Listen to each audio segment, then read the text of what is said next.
పశ్చిమ గోదావరి జిల్లాలో రాజకీయ ముఖ చిత్రం రోజురోజుకి అనూహ్యంగా మారుతోంది. రెండేళ్ల నుంచి పొలిటికల్ స్క్రీన్ పై కనిపించని మాజీ మంత్రి కొత్తపల్లి సుబ్బారాయుడు ఎలక్షన్ టైంలో రీ ఎంట్రీ ఇచ్చారు.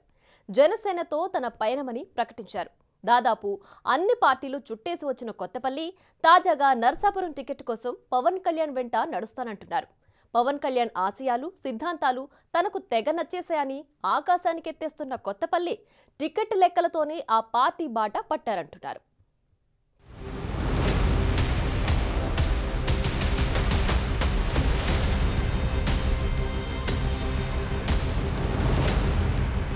కొత్తపల్లి సుబ్బారాయుడు పశ్చిమ గోదావరి జిల్లాలో ఒక వెలుగు వెలిగిన కాపు సామాజిక వర్గం నేత.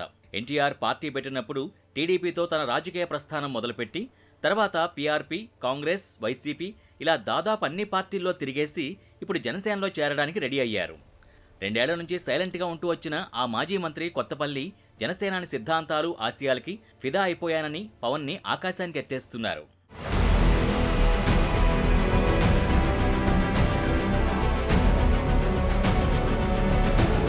పశ్చిమ గోదావరిలో ప్రధానంగా ఇటు నర్సాపురం, అటు భీమవరం స్థానాల్లో జనసేన అభ్యర్థులు పోటీ చేస్తారన్న ప్రచారం ఉంది. భీమవరం నుంచి జనసేన అధ్యక్షుడు పవన్ కళ్యాణ్ పోటీ కన్ఫర్మ్ అంటున్నారు. నర్సాపురం టికెట్ లెక్కలతోనే కొత్తపల్లి సుబ్బారాయుడు ఇప్పుడు జనసేన వైపు చూస్తున్నారని అంటున్నారు. నర్సాపురంలో టీడీపీ అభ్యర్థిగా 1989 నుంచి వరుసగా 4 సార్లు విజయం సాధించిన కొత్తపల్లి చంద్రబాబు హయాంలో మంత్రిగా కూడా పనిచేశారు. 1996 లోక్సభ ఎన్నికల్లో నర్సాపురం ఎంపీగా విజయకేతనం ఎగరవేశారు. తర్వాత 2009లో పీఆర్పీలో చేరి పరాజయం పాలైన ఆ కాపు నేత 2012లో జగన్ ఎఫెక్ట్తో జరిగిన బైపోల్స్లో నరసాపురం నుంచి కాంగ్రెస్ అభ్యర్థిగా 5వ ఎమ్మెల్యే అయ్యారు.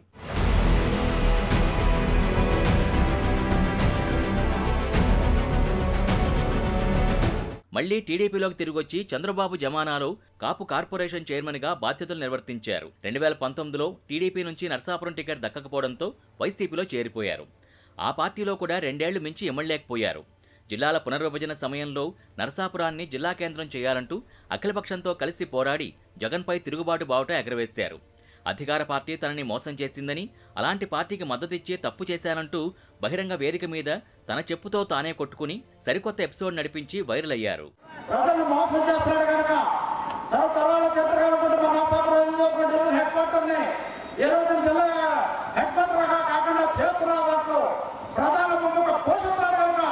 అటువంటి వ్యక్తిని సపోర్ట్ చేసేందుకు నా చెప్పుతో నేనే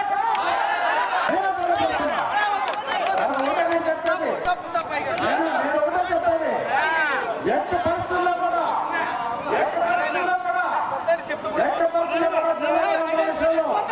రాజీనామా పోరాటం చేస్తాం. కూడా సిద్ధంగా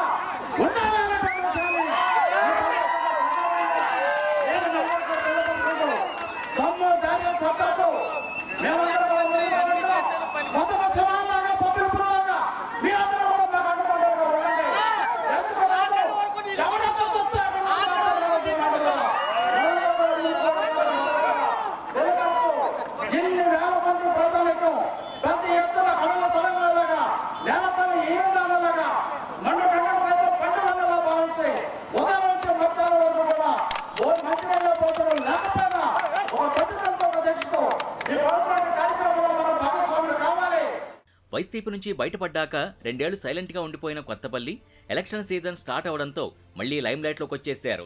ఇక పవన్ కళ్యాణ్తోనే తన ప్రయాణమని ప్రెస్ మీట్ పెట్టి మరీ ప్రకటించారు. ఒక మాట చెప్పి మరలా వేరే విధంగా వెళ్ళేటువంటి అంటే ముఖస్థితి మాట్లాడేటువంటి అలవాటు పవన్ కళ్యాణ్ గారు కూడా లేదు. ఏదైనా ఖచ్చితంగా మాట్లాడతారు, మంచిగా ఆలోచించేస్తారు అన్నటువంటి విషయం కూడా ఈ సందర్భంగా తెలియపరుస్తున్నా. మనం చూస్తున్నాం, ఆయన గడిచిన ఎన్నికల్లో పోటీ చేసి ఓడిపోయినప్పటికీ కూడా ఎక్కడ ఓడిపోయినటువంటి భావన ఆయనలో లేదన్నటువంటి విషయాన్ని మనం అందరూ చూసాం. జనరల్గా ఎవరైనా ఓడిపోతే వెంటనే తట్టపుట్ట చదువుకుని వెళ్ళిపోయి మళ్ళీ వస్తే ఏదన్నా ఎన్నికల దగ్గరికి 1-6 నెలలు ఉందనగా వస్తారు ఎవరన్నా అయితే. కానీ పవన్ కళ్యాణ్ గారు ఆ విధంగా కాకుండా అభివృద్ధి చెందాలి, దేశం అభివృద్ధి చెందాలి, మరి యావత్ ప్రజానీకం అందరూ కూడా అభివృద్ధి పదంలో, ప్రగతి పదంలో ముందుకు సాగాలి. అందరి యొక్క జీవితాలు కూడా 3 పువ్వులు 6 కాయలుగా విరాజిల్లాలి అని ఆలోచన చేసి ధర్మం గురించి పోరాడుతూ, ప్రజల గురించి పోరాడుతూ, రాష్ట్రం గురించి పోరాడుతున్నటువంటి వ్యక్తి పవన్ కళ్యాణ్ గారని సందర్భంగా తెలియపరుస్తూ, ఇన్ని సుగుణాలు, ఇన్ని మంచి భావాలు కలిగినటువంటి వ్యక్తికి మనం కూడా ఆ పార్టీలో జాయిన్ అయ్యి మనం కూడా వారితో ముందుకు సాగాలి, పవన్ కళ్యాణ్ గారితో కలిసి ముందుకు సాగాలనే ఉద్దేశంతో మరి పవన్ కళ్యాణ్ పార్టీ అయినటువంటి జనసేన పార్టీలో చేరడానికి నిర్ణయం తీసుకోవడం జరిగింది. అయితే టీడీపీ జనసేన పొత్తులో భాగంగా ఆయన నరసాపురం ఎమ్మెల్యేగా పోటీ చేస్తారా, లేక నరసాపురం పార్లమెంట్ సభ్యుడిగా పోటీలో ఉంటారా అనేది ఇప్పుడు చర్చనీయాంశంగా మారింది. కాపు సామాజిక వర్గంలో బలమైన నేతగా గుర్తింపు పొందిన కొత్తపల్లి సుబ్బారాయుడు చేరిక జనసేనకు అడ్వాంటేజ్ అవుతుందని రాజకీయ విశ్లేషకులు భావిస్తున్నారు. పీఆర్పీలో ఉన్నప్పుడు పవన్ కళ్యాణ్తో పనిచేసిన అనుభవం, మెగా కుటుంబంతో సన్నిహిత సంబంధాలు కొత్తపల్లికి కలిసొస్తాయంటున్నారు.